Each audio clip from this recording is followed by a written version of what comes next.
इधर देखो बेटा, unit 3 chemical kinetics, new unit start है।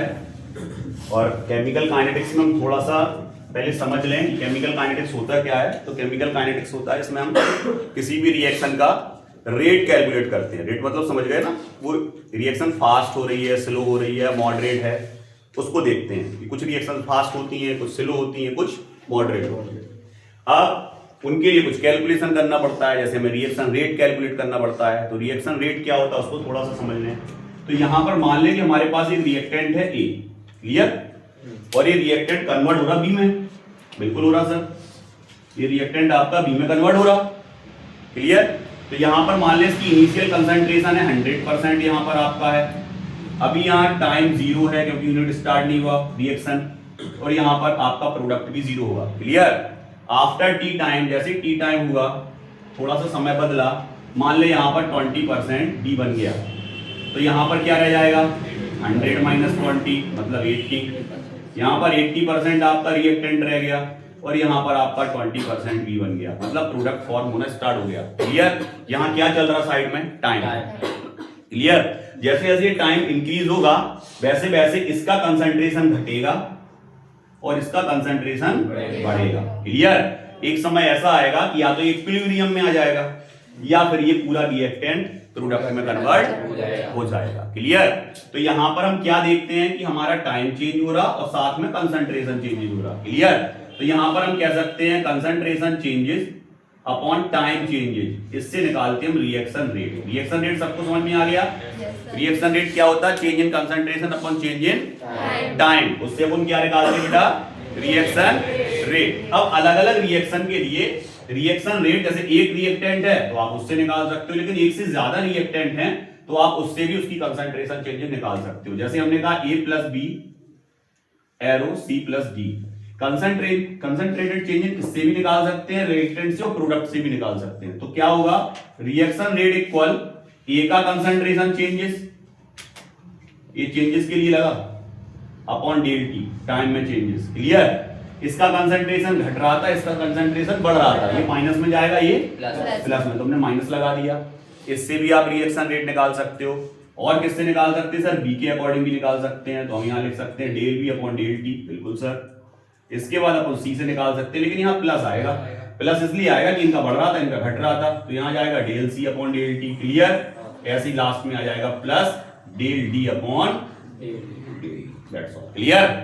इससे भी रिएक्शन रेट निकाल सकते हैं, इससे भी रिएक्शन रेट निकाल सकते हैं, इससे भी रिएक्शन रेट निकाल सकते हैं, और इससे भी रिएक्शन रेट कैलकुलेट हम कर सकते हैं, क्लियर।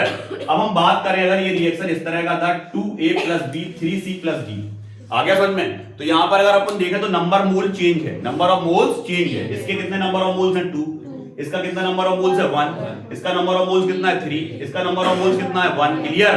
तो अगर हम अलग अलग कंसंट्रेशन चेंज, तो देखो इससे कंसंट्रेशन चेंजेस के अकॉर्डिंग अगर आप रिएक्शन रेट निकालोगे तो अलग निकलेगा और इसका अलग निकलेगा, क्योंकि इसमें नंबर ऑफ मोल्स डबल है, क्लियर। तो अब हमें ऐसा निकालना है कि सबसे एक जैसा रिएक्शन रेट निकले, तो नंबर ऑफ मोल्स इसको डिवाइड कर देते हैं, इसकी कंसंट्रेशन को किससे डिवाइड कर देते हैं, इसके नंबर ऑफ मोल से। तो यहां आ जाएगा 1/2 से 2 से डिवाइड कर दोगे, यहां तो बी तो सिंगल ही है, यहां 1/3 से डिवाइड कर दोगे, ये सिंगल ही है, क्लियर। तो अब जो कंसंट्रेशन चेंजेस एक सा हो गया सबका, आ गया समझ में। तो जो रिएक्शन रेट निकलेगा वो अकॉर्डिंग इसके इक्वल होगा, क्लियर। ये चीज समझ में आ गया सबको अच्छे से, ये चीज समझ में आ गया, इतना आ गया, ठीक। अब हम बात करते हैं एवरेज रिएक्शन रेट की। एवरेज रिएक्शन रेट क्या होता है सर, एवरेज रिएक्शन रेट में हमें 2 टाइम लेना पड़ता है, एवरेज निकाल रहे ना, 2 टाइम लेना पड़ता है, 2 चेंजेस टाइम लेना पड़ता है, चेंज इन टाइम, और 2 लेना पड़ता है आपको क्या, चेंज इन टाइम के अकॉर्डिंग 2 कंसंट्रेशन चेंजेस लेना पड़ता है। जैसे हमने कहा मान ले टाइम है t1, उस समय कंसंट्रेशन चेंजेस कितना है x1, और टाइम है t2, उस समय कंसंट्रेशन चेंजेस कितना है x2। तो इस टाइम में से इस टाइम को और इस कंसंट्रेशन में से इस कंसंट्रेशन को क्या कर देंगे माइनस, तो एवरेज निकल आता है। तो एवरेज रिएक्शन रेट होता है x2 minus x1 equal t2 upon t1 minus t2 minus t1, clear. इससे निकलता है एवरेज रिएक्शन रेट, क्लियर। यहां तक कोई दिक्कत, कोई दिक्कत नहीं, ठीक है, ओके। चलो अब थोड़ा सा ऊपर चलते हैं और इसको समझना स्टार्ट करते हैं। इधर देखो बेटा, सबसे पहले क्या लेगा, सबसे पहले क्या लेगा, रिएक्शन रेट। रिएक्शन रेट किस पर डिपेंड कर रहा, रिएक्शन रेट किस पर डिपेंड कर रहा, ए एरो बी। क्लियर। यहां पर ए क्या है आपका रिएक्टेंट, बी क्या है आपका प्रोडक्ट। तो देखो यहाँ ए का concentration changes upon time, B का concentration changes upon time. B के नीचे क्या लगा प्लस, ए के नीचे क्या लगा माइनस। क्लियर। इसका घटेगा, इसका बढ़ेगा। देखो दूसरी रिएक्शन सेम टू सेम है, यहाँ नंबर ऑफ मोल्स चेंज है। इसमें देखो 2a plus B 3c plus D. Clear. तो यहाँ पर अपन रिएक्शन रेट कैसे निकालेंगे, तो यहाँ रिएक्शन रेट निकालेंगे इसके नंबर ऑफ मोल से, इसको डिवाइड कर देंगे। क्लियर। तो देखो ये तो सही लेंगे, पूरे नंबर ऑफ मोल से डिवाइड कर दिया, 1/2 और 1/3। क्लियर। दोनों चीजें क्लियर जो यहाँ समझाई थी वही की वही चीजें ये लिखी है। इसके बाद आगे किस पे, एवरेज रिएक्शन ऑफ रेट पे। एवरेज रिएक्शन ऑफ रेट में देखो दो टाइम दो कंसंट्रेशन चेंजेस कैसे निकलता है बताया था। Average reaction rate x2 - x1 t2 - यहां तक किसी को कोई समस्या नहीं होगी, कोई प्रॉब्लम नो। इधर आ जाओ, अब क्या पढ़ रहे हैं हम, factor affecting of reaction rate. Sir ये हमें समझ में नहीं आ रहा है आपने क्या बना दिया। इधर देखो जरा, ये जहां जहां आर लिखा है ना बेटा, it is called reaction rate. वो क्या है आपका रिएक्शन रेट है। अब सबसे पहला हम देखते हैं, इधर हम एक एक करके आपको समझा दे रहे हैं। जैसे रिएक्शन रेट है वो किस पर डिपेंड कर रहा, वो कह रहा कंसंट्रेशन पर डिपेंड कर रहा। कंसंट्रेशन बढ़ाओगे तो रिएक्शन रेट बढ़ जाएगा। क्लियर। तो स्वाभाविक है, जैसे आपने अभी 10 मोल्स लिए किसी के और किसी के 100 मोल लिए, यहां पर ए का 10 मोल लिया, यहां पर ए का 100 मोल लिया, तो ये वाली रिएक्शन फास्ट होगी क्योंकि यहां पर रिएक्टेंट का कंसंट्रेशन ज्यादा है। ज्यादा अमाउंट में जब हम रिएक्टेंट लेते हैं तो रिएक्शन फास्ट हो जाती है, और कम अमाउंट में जब रिएक्टेंट लेते हैं तो रिएक्शन स्लो हो जाती है। क्लियर। ये चीज समझ में आ गई। तो यहां पर क्या बढ़ा, कंसंट्रेशन देखो बढ़ाया तो रिएक्शन रेट क्या हो गया, बढ़ गया। अब आ गया समझ में, एरो क्या बता रहा, समझ में आ गया। एरो ये बता रहा कि कंसंट्रेशन अगर इंक्रीज करेंगे तो रिएक्शन रेट इंक्रीज हो जाएगी। पहला फैक्टर ये है कि कंसंट्रेशन चेंज करने पर रिएक्शन रेट बढ़ जाता है। क्लियर, बढ़ाने पर। दूसरा क्या कह रहा है, टेम्परेचर। अगर टेम्परेचर बढ़ाओगे तो भी रिएक्शन रेट बढ़ जाएगा। क्यों, समझे उसको। मान लें कि किसी कंटेनर के अंदर दो आपके रिएक्टेंट हैं, वो रिएक्शन कर रहे हैं। मान लीजिए हमारे पास एक कंटेनर है, इस कंटेनर के अंदर ये मॉलिक्यूल है, कुछ मॉलिक्यूल ऐसे हैं, दो डिफरेंट टाइप मॉलिक्यूल हैं। क्लियर। इनके बीच रिएक्शन होना है, तो इनके बीच रिएक्शन तब होगा जब ये फास्ट मूवमेंट करेंगे, है ना, एक दूसरे से टकराएंगे, तभी तो इनके बीच रिएक्शन होगा। तो रिएक्शन किसके अकॉर्डिंग होगा, टेम्परेचर के अकॉर्डिंग। टेम्परेचर बढ़ा दोगे तो इस मॉलिक्यूल की काइनेटिक एनर्जी बढ़ जाएगी। क्या बढ़ जाएगी बेटा, काइनेटिक एनर्जी बढ़ जाएगी, जल्दी जल्दी टकराने लगेंगे, जिससे रिएक्शन रेट बढ़ जाएगा। तो ये समझ में आ गया कि reaction rate equal T, temperature के अकॉर्डिंग रिएक्शन रेट इसलिए बढ़ जाता है क्योंकि मॉलिक्यूल की काइनेटिक एनर्जी इंक्रीज हो जाती है। क्लियर, आ गया समझ में। इसके बाद हम बात किसकी कर रहे हैं, कैटलिस्ट। अब बात कैटलिस्ट की कर रहे हैं, तो ये आपको पहले से आता है, जिन लोगों ने नहीं समझा उन्हें हम समझा दे रहे हैं। इधर देखो बेटा कि कैटलिस्ट कैसे इफेक्ट डालता है। तो ये ग्राफ है। क्लियर। ये किसको शो कर रहा, रिएक्शन रेट को, और ये किसको शो कर रहा, एनर्जी को। क्लियर। ग्राफ ऐसा है। अब गौर से हम देखें यहां पर, तो यहां पर आपका क्या है, रिएक्टेंट है ए डैश ए और बी डैश बी। मतलब हमारे पास एक A2 मॉलिक्यूल है और एक आपके पास B2 मॉलिक्यूल है। क्लियर। अब इनके बीच रिएक्शन कराओगे तो बनेगा AB 2AB। ये 2AB कब बनेगा, जब इसके बीच का बॉन्ड ब्रेक होगा और इसके बीच का बॉन्ड ब्रेक होगा। तो A से A अलग हो जाएगा, B से, और तब जाके A B के साथ बॉन्ड बनाएगा और A बी के साथ बॉन्ड बनाएगा। मतलब ओल्ड बॉन्ड ब्रेक होते हैं और न्यू बॉन्ड फॉर्म होते हैं। आ गया समझ में। तो यहां पर अगर अपन बात करें A2 और B2 की, तो यहां पर ये बनेगा A dot dot dot A, B dot dot dot B। Clear. और इनके बीच डॉट डॉट डॉट, इसको क्या बोलते हैं sir, it is a intermediate compound. ये क्या है आपका, इंटरमीडिएट कंपाउंड है। ये इंटरमीडिएट कंपाउंड है, हिंदी में बोलते हैं उसको माध्यमिक यौगिक, अंतर माध्यमिक यौगिक। आ गया समझ में। तो यहां पर जो इंटरमीडिएट कंपाउंड है, इसमें ओल्ड बॉन्ड ब्रेक हो रहा है, न्यू बॉन्ड फॉर्म हो रहा है। लेकिन ये कब होंगे, जब इसकी एनर्जी, रिएक्टेंट की एनर्जी इतनी बढ़ जाए कि यहां तक पहुंच जाए, क्योंकि ये एनर्जी वेरियर है। क्या है, एनर्जी वेरियर है। क्लियर। और एनर्जी वेरियर तक जब तक ये नहीं पहुंचेगा तब तक ये प्रोडक्ट में कन्वर्ट नहीं होगा। जैसे ही यहां तक पहुंचा, फिर क्विकली फास्ट क्या बन जाएगा, a bond B2। Product form हो जाएगा। क्लियर? तो ये जो डिफरेंस आ रहा ना बेटा, कहां से? एनर्जी बैरियर और ये रिएक्टेंट का एनर्जी, इसके बीच का जो डिफरेंस होता है ये कहलाता है एक्टिवेशन एनर्जी। तो अभी पहले ये तो समझ लो एक्टिवेशन एनर्जी क्या होता है। आगे समझ में एक्टिवेशन एनर्जी क्या होता है? Difference between energy of reactant and energy barrier. आगे समझ में इन दोनों के बीच का डिफरेंस कहलाता है एक्टिवेशन एनर्जी। तो ये जो एक्टिवेशन एनर्जी है, जब ये कैटलिस्ट की प्रेजेंस में रिएक्शन होगी तो ग्राफ ऐसा होगा। लो अब गौर से देखो, ये एनर्जी जो ये था वो देखो कितना कम हो गया कि नहीं? तो रिएक्शन फास्ट होगी और जल्दी जल्दी प्रोडक्ट बनेगा। क्लियर? आगे समझ। तो एक्टिवेशन एनर्जी को क्या कर देता है? डिक्रीज कर देता है। कौन? कैटलिस्ट। देखो यहां क्या लिखा, कैटलिस्ट क्या कर रहा? जैसे कैटलिस्ट की प्रेजेंस में रिएक्शन होगी, देखो ये क्या हो जाएगा? रिएक्शन रेट क्या हो जाएगा? क्लियर? इधर आ जाओ लास्ट, प्रेशर क्या होगा इसको समझ लो। एक गैसियस रिएक्शन के लिए आएगा बेटा, क्या सॉलिड के लिए प्रेशर काम करेगा? नो, सॉलिड के लिए प्रेशर काम ही नहीं करेगा। सॉलिड में प्रेशर का कोई इफेक्ट ही नहीं होगा। तो किसके लिए हुआ? गैसियस के लिए। अभी हमने कंटेनर लिया था, दो तरह के वो लिए थे। क्लियर? यहां पर क्या लगा? एक पिस्टन, आपने प्रेशर डाला, प्रेशर डालोगे वॉल्यूम कम होगा, वॉल्यूम कम होगा तो वॉल्यूम के अकॉर्डिंग कंसंट्रेशन बढ़ जाएगा। पास आ जाएंगे सर, आ जाएंगे कि नहीं? तो कंसंट्रेशन बढ़ जाएगा, कंसंट्रेशन बढ़ेगा तो रिएक्शन रेट इंक्रीज हो जाएगा, क्योंकि हमें पता है कंसंट्रेशन पे डिपेंड करता है। क्लियर? तो यहां पर तुमने क्या लगाया? फॉर गैसियस रिएक्शन प्रेशर क्या किया? रिएक्शन रेट क्या हो गया? क्यों? क्योंकि कंसंट्रेशन अकॉर्डिंग टू वॉल्यूम क्या हो गया? बढ़ गया। क्लियर? आ गया ये चीज समझ में? ये पांचों फैक्टर आपको याद रखना। अब बात करते हैं हम आगे बढ़े। जैसे हम आगे बढ़ते हैं, सबसे पहले आता है इंस्टेंटेनियस रिएक्शन रेट। क्या होता है सर? इंस्टेंटेनियस रिएक्शन रेट उसके लिए निकाला जाता है जो रिएक्शन बहुत फास्ट होती है, विद इन सेकंड से भी कम टाइम में होती है। आगे समझ में? तो उनके लिए हमें क्या लेना पड़ता है? उनके लिए हमें लिमिट टाइम लेना पड़ता है और लिमिट कंसंट्रेशन लेना पड़ता है, बहुत कम मात्रा में। तो उसको टाइम को हम डेल एक्स से नहीं शो करते, उसको डी एक्स से शो करते हैं। उस टाइम को हम डेल टी से शो नहीं करते, उसको डी टी से शो करते हैं। तो जो रिएक्शन रेट निकल के आता है वो क्या कहलाता है? आपका इंस्टेंटेनियस रिएक्शन रेट। आ गया समझ में? तो इंस्टेंटेनियस रिएक्शन रेट का इक्वेशन क्या होता है? माइनस तो लगेगा जैसा उसमें लगता था, बस dx अपन dt हो जाएगा। क्लियर? अब बात करते हैं अपन इसका ऑर्डर ऑफ रिएक्शन और मॉलिक्यूलरिटी का। ऑर्डर ऑफ रिएक्शन और मॉलिक्यूलरिटी क्या होता है? ऑर्डर ऑफ रिएक्शन मॉलिक्यूलरिटी के लिए अगर हम बात करें तो जैसे मान लो हमने यहां रिएक्शन लिख दिया N2 plus 3H2 arrow 2NH3, ये आपके पास रिएक्शन लिखा हुआ है N2 प्लस 3H2 2NH3। अब अगर हम बात करें इसमें मॉलिक्यूलरिटी कितनी होगी, तो आप कह दोगे सर मॉलिक्यूलरिटी किससे निकालेंगे? नंबर ऑफ मोल से। इसका मोल कितना है? 1, क्योंकि कुछ नहीं लगा ना अभी।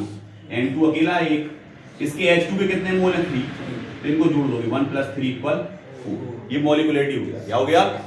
मॉलिक्यूलरिटी हो गया। अब ऑर्डर ऑफ रिएक्शन क्या होता है? ऑर्डर ऑफ रिएक्शन ये होता है कि इसमें से एक्टिव मॉलिक्यूल देखे जाते हैं, कौन से मॉलिक्यूल एक्टिव हैं जो रिएक्शन में क्विकली पार्टिसिपेट करेंगे। आगे समझ में? तो कोई भी रिएक्शन में जो मॉलिक्यूल होते हैं वो कब पार्टिसिपेट करते हैं? जब उनके पास एक्टिवेशन एनर्जी इतना होगी वो पार्टिसिपेट कर पाए। अगर नहीं कर पा रहा है तो फिर हमें वही फैक्टर, या तो टेम्परेचर बढ़ाओ या एक्टिवेशन या कैटलिस्ट की प्रेजेंस में कराओ। आगे समझ में? तो जो भी रिएक्शन आपकी सनलाइट की प्रेजेंस में होती है, सनलाइट की प्रेजेंस में होती है, कैटलिस्ट की प्रेजेंस में होती है, उसके ऊपर लिखा रहता है कैसे? ऐसे पीटी, इसके ऊपर लिखा है मान लो Fe + Mu, iron plus molybdenum MO, ये कैटलिस्ट है। अगर ये नहीं होगी ना रिएक्शन होगी नहीं। आगे समझ में? और रिएक्शन नहीं होगी तो इसकी ऑर्डर ऑफ रिएक्शन आएगा 0। क्या आएगा? 0। एक भी मॉलिक्यूल इन्वॉल्वेशन नहीं देगा। तो जो सनलाइट की प्रेजेंस में होती हैं, जो सनलाइट की प्रेजेंस में होती हैं, जो कैटलिस्ट की प्रेजेंस में होती हैं, उनके लिए ऑर्डर ऑफ रिएक्शन हमेशा क्या आएगा? 0। इस रिएक्शन के लिए ऑर्डर ऑफ रिएक्शन 0 है, लेकिन इसकी मॉलिक्यूलरिटी 4 है। मॉलिक्यूलरिटी कितनी है? 4, जल्दी 3 + 1। इधर देखो बॉस, ए की पावर पहले आ जाओ, हाँ, ए की पावर m, b की पावर n है। जैसे मान लें इसको आप लिखोगे इस तरह से, तो कैसे लिखोगे? आप लिखोगे डेल N2, यही लिखोगे चेंजेस में, अपॉन डेल टी, यही लिखेंगे। यहां पर क्या आएगा आपका? H2 del power 3 upon del T. ये पावर बढ़ जाती है बेटा, क्लियर? तो यहाँ पर m और n जोड़ दोगे तो क्या निकल आएगा आपका? ऑर्डर ऑफ रिएक्शन निकल सकता है। मॉलिक्यूलरिटी कैसे निकलेगी? H2 प्लस I2 कितने, इसमें कितने इन्वॉल्वेशन दे रहे हैं? 2, एक ही तो 1 1 2, इसमें एक N2 प्लस 3H2 तो 1 3 डायरेक्ट 4। आ गया समझ में? अब यहाँ जो Mn है ना, इस Mn का वैल्यू चेंज होता रहता है, अभी बताया था आपको, चेंज होता रहता है। अगर ये कैटलिस्ट की प्रेजेंस में होगी तो यहाँ m प्लस n इक्वल 0 ही आएगा, अगर ये सनलाइट की प्रेजेंस में होगी तो m प्लस n इक्वल 0 ही आएगा। तो किस रिएक्शन के लिए ऑर्डर ऑफ रिएक्शन कैसे निकालेंगे उसका हम अलग से आपको समझाएंगे, क्योंकि ऑर्डर ऑफ रिएक्शन से एमपी बोर्ड में कोई ना कोई एक क्वेश्चन या ऑब्जेक्टिव टाइप क्वेश्चन जरूर आता है। आ गया समझ में? तो कोई भी ऑर्डर ऑफ रिएक्शन कैसे कैलकुलेट की जाती है उसकी हम ट्रिक्स अलग से बताएंगे। आ गया समझ में? उनको आप ध्यान रखोगे जिससे आपका वो ऑब्जेक्टिव टाइप क्वेश्चंस या क्वेश्चंस मतलब आप कराओ एग्जाम। क्लियर? ठीक, चलो यहां तक कोई दिक्कत नहीं। अब आते हैं अपन यहाँ, वो कह रहा है यूनिट ऑफ रिएक्शन रेट कैसे निकालेंगे। अब भैया यूनिट ऑफ रिएक्शन रेट तो निकालेंगे change in concentration upon time से। अब कंसंट्रेशन को किससे शो करते? अरे सर कंसंट्रेशन पता है हमें, कंसंट्रेशन होता है मोल पर लीटर, कंसंट्रेशन होता है सर मोल पर लीटर, और टाइम क्या होता है? Time in a second, second में। तो यहां सही लिखा यूनिट ऑफ रेट कौन सा है? Unit of rate, unit of reaction rate. Reaction rate के लिए क्या आएगा? Concentration mole upon litre upon time second. ये लीटर ऊपर जाएगा तो इनवर्स हो गया, सेकंड ऊपर जाएगा तो इनवर्स हो गया। यूनिट क्या निकल के आया? Mole litre inverse second inverse. किसका निकल के आया? रिएक्शन रेट का। अब किसका निकाल रहे हैं हम यूनिट? रेट कांस्टेंट का। रेट कांस्टेंट का डिपेंड नहीं करता, ऐसे नहीं निकलता। रेट कांस्टेंट का किस पर डिपेंड करता है? Order of reaction. Rate constant का वैल्यू यूनिट जब भी निकालोगे तो वो काय पे डिपेंड करेगा? ऑर्डर ऑफ रिएक्शन पे डिपेंड करता है वो, कि कितना ऑर्डर ऑफ रिएक्शन। एक आध निकाल के बताना सर। इधर देखो बेटा, इसके लिए होता है आपका concentration upon time into 1 upon concentration की पावर। ठीक है, यहां जो भी पावर n मान लो चलो, ठीक है। निकालते हैं अपन। कंसंट्रेशन क्या होता है सर? मोल पर लीटर। टाइम का यूनिट 1 अपॉन मोल पर लीटर। अगर मान लें जीरो ऑर्डर के लिए निकाल रहे हैं, कौन सी रिएक्शन है? जीरो ऑर्डर रिएक्शन है तो पावर 0 चढ़ जाएगा नीचे, n का वैल्यू 0 हो जाएगा। अगर 1 के लिए है तो 1 हो जाएगा, 2 के लिए है तो 3 के लिए है तो मतलब 0 के लिए है तो पावर 0, फर्स्ट ऑर्डर के लिए तो 1, सेकंड के लिए है तो 2, थर्ड के लिए है तो 3। 0 के लिए निकाल रहे हैं, जिसका 0 पावर होता है उसका वैल्यू 1। क्लियर? तो ये तो गया काम से, गया काम से, केवल ये बचा अपने पास। तो यूनिट क्या निकल के आएगा? Mole litre inverse. क्लियर? ये सेकंड ऊपर जाएगा, लीटर ऊपर जाएगा। तो किसके लिए यूनिट निकाल लिया आपने? जब जीरो ऑर्डर रिएक्शन। कौन सी है? Zero order. क्लियर? अब मान लो फर्स्ट ऑर्डर है, फर्स्ट ऑर्डर है तो यहां पर क्या, कुछ नहीं, सेम टू सेम रहेगी, कैंसिल, केवल सेकंड बचा तो यूनिट आ जाएगा केवल सेकंड। तो गौर से देखो, जो आप रेट कांस्टेंट का जो यूनिट निकाल रहे हैं के का, वो किस पर डिपेंड कर रहा कि ऑर्डर कौन सा है? ऑर्डर कौन सा है? ऑर्डर ऑफ रिएक्शन कौन सी है? 0 है तो अलग आएगा, 1 है तो अलग आएगा। तो सही तो कह रहा, सही तो कह रहा, वो सही तो कह रहा। रेट कांस्टेंट का यूनिट किस पर डिपेंड करता है? ऑर्डर ऑफ रिएक्शन पर डिपेंड करता है। क्लियर? चलो यहां से हम स्टार्ट करते हैं बेटा, जीरो ऑर्डर रिएक्शन। ठीक है, जीरो ऑर्डर रिएक्शन होता क्या है? उसके लिए अपन को क्या निकालना है? Integrated rate constant. क्या निकालना है? इंटीग्रेटेड रेट कांस्टेंट कैलकुलेट करते चलो जीरो ऑर्डर के लिए। यहां देखो बेटा, कोई भी आपका रिएक्शन है उसके लिए रिएक्शन रेट किस पर डिपेंड करेगा? एक ही कंसंट्रेशन पे, एक ही कंसंट्रेशन पे। अगर मान लें कोई रिएक्टेंट है ए जो काय में कन्वर्ट हो रहा बी में, तो जो रिएक्शन रेट है वो किस पर डिपेंड करेगा कि ये लिया कितना आपने, ये लिया कितना। अगर मान ले ए की पावर 0 है मतलब जीरो ऑर्डर रिएक्शन है। क्लियर? तो यहां पर अपन ने क्या किया? Reaction rate is directly proportional ए की पावर 0। क्लियर? किसके लिए निकाल रहा है? Zero order. किसके लिए निकाल रहा है? क्या निकाल रहा है?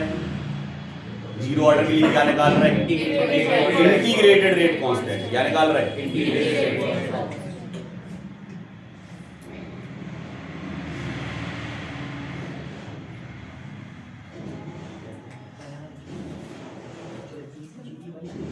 इंटीग्रेटेड रेट कांस्टेंट निकालते हैं, ठीक है। चलो ये लिखा, रिएक्शन लिखा, सही है यहां तक। Reaction rate is directly proportional e की पावर 0, सही है यहां तक। डायरेक्टली प्रोपोर्शनल डालोगे कांस्टेंट आ गया k। यहां तक कोई दिक्कत हो तो बताओ, किसी को भी कोई दिक्कत नहीं। वी नो दैट, हम जानते हैं, क्या जानते हैं हम, change in time, change in concentration, वही होता है रिएक्शन रेट। तो रिएक्शन रेट इक्वल क्या हो जाएगा, माइनस, माइनस क्यों लगा, क्योंकि ए का कंसंट्रेशन घटेगा और उस तरफ वाले का बढ़ेगा, तो ए का कंसंट्रेशन के लिए माइनस। इंस्टेंटेनियस वाला फॉर्मूला लगाया d/dt, जो यहां था dx/dt, कम गया। क्लियर, आ गया समझ में। तो यहां पर आ गया d/dt माइनस। अब यहां देखो, ये जो आपका रिएक्शन रेट है, रिएक्शन रेट किसके इक्वल होता, रिएक्शन रेट किसके इक्वल आया, इसके इक्वल आया, देखो आया, reaction rate equal minus d/dt। इस फॉर्मूले को यहां रख सकते हैं, बिल्कुल रख सकते हैं सर, मतलब ये रिएक्शन रेट ही तो निकाला, इसको यहां पर रख दो, इस फॉर्मूले को यहां ले आओ, तो क्या हो जाएगा, माइनस d/dt इक्वल k0। देखो कोई दिक्कत, कोई प्रॉब्लम, नो। आगे बढ़े, हम जानते हैं इसका a का पावर 0, उसका 1, इसका वैल्यू क्या आ गया, तो ये बचा और केवल के बचा। क्लियर, आ गया इतना। चलो क्या करते हैं, dt को ऊपर ले जाएं, क्या आ जाएगा आपका, माइनस डी, पहले इसको 1 को हटाया, k अकेला बचा, dt को ऊपर ले गए तो यहाँ आ जाएगा k × dt आ जाएगा और माइनस d, सही है।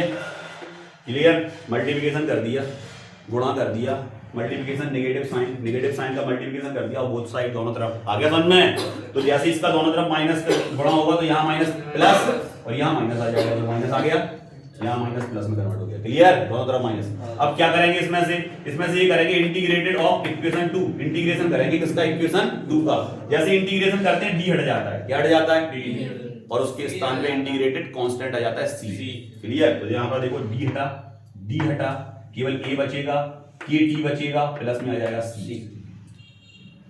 कहां पर, ये तो ध्यान, केवल ए बचा, डी हट गया, ये वाला डी हट गया, के टी प्लस सी। क्लियर, थर्ड, कोई दिक्कत नहीं।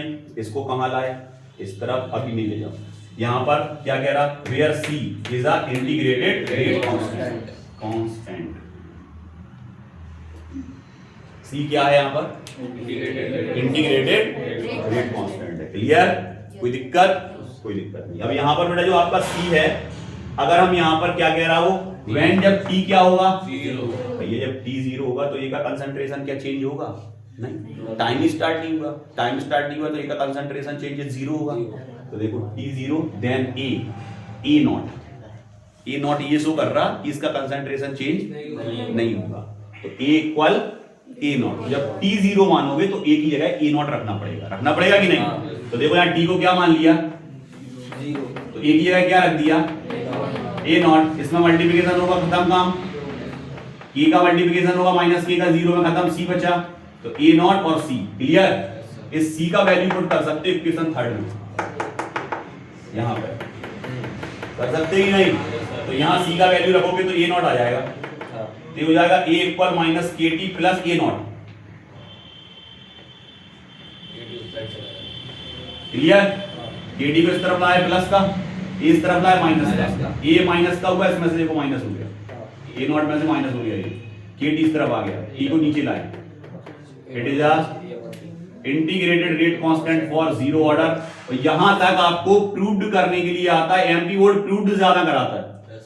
आ गया समझ में, डायरेक्ट इक्वेशन नहीं लिखा जाता, पूरा लिखा जाता है उसको कैसे प्रूव किया। आ गया समझ में, 4 नंबर 3 नंबर के क्वेश्चन आते हैं, ठीक है। तो यहां तक अपन ने निकाल लिया इसको। अब इसमें सब लिखा है, ए नॉट क्या है, इनिशियल कंसंट्रेशन, ए क्या है, चेंज इन कंसंट्रेशन, टी क्या है, टाइम, ए क्या है, रेट कांस्टेंट। हमें नहीं लगता कि यहां तक आपको कोई भी दिक्कत होगी। क्लियर, तो यहां से सब क्लियर, ये पूरा क्लियर यहां तक, ठीक है।